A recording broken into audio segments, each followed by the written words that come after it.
Bradley. Welcome to the NFL on EA Sports. The Chiefs would love nothing more than to finish out today's game with a second notch in that win column. It's the Broncos going up against the Chiefs. With that, it's time to hook up with our commentators in the booth as we turn it over to Brandon Godden and Charles Davis. All right, Larry, from one of the loudest venues in the NFL, there's a look at Arrowhead Stadium here in Kansas City. The scene a few moments ago, here it is. It's unlike any other in sport as both teams made their way out of the tunnel. These folks are fired up as their guys are ready to do battle between the Denver Broncos and the Kansas City Chiefs.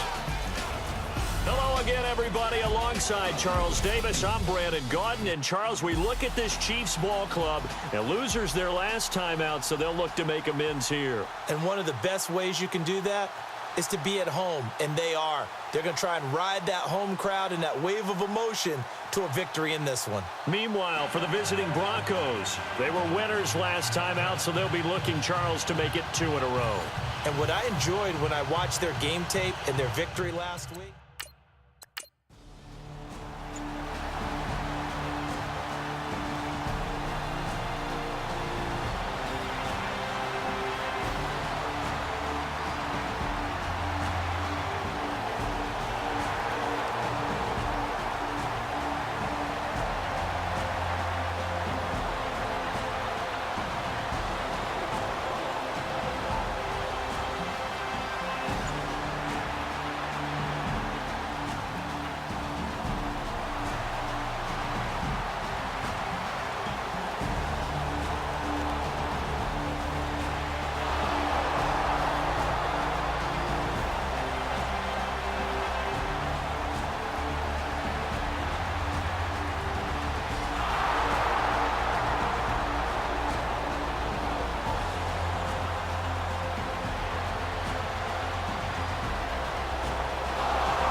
towards Kansas City. These guys had to punt their last possession, and that's become too familiar of a refrain. Too many of these drives just wound up going nowhere. Well, you know how in baseball, when the pitcher gets a base hit and he's on base, they bring his jacket out to him to keep him warm?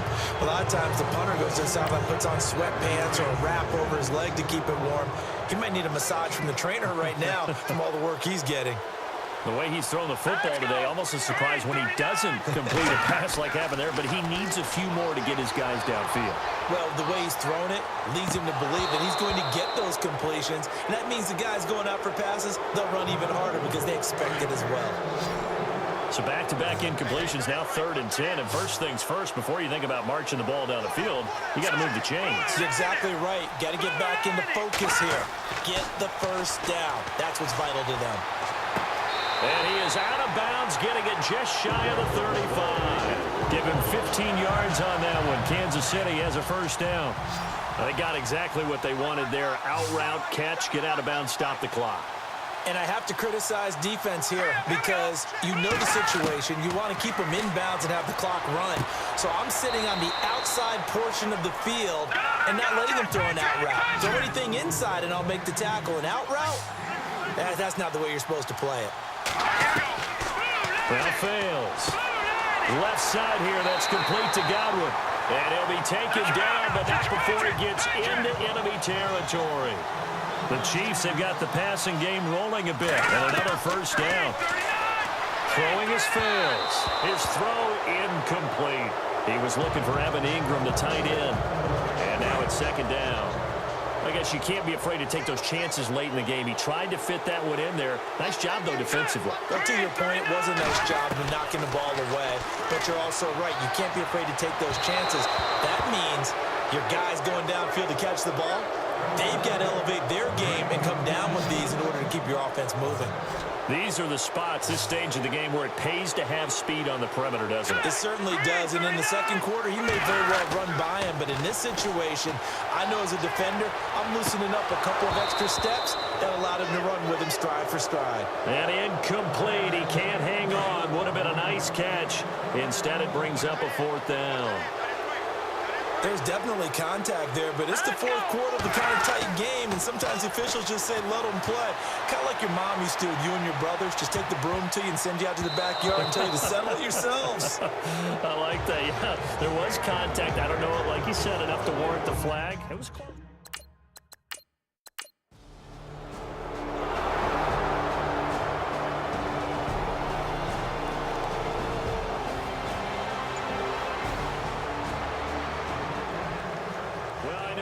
To this when you wanted to close your eyes because of all the points that were being put on the scoreboard. You're a defensive guy, but it was a fun little track meet, wasn't it? It was, and you know the people who really enjoyed this game?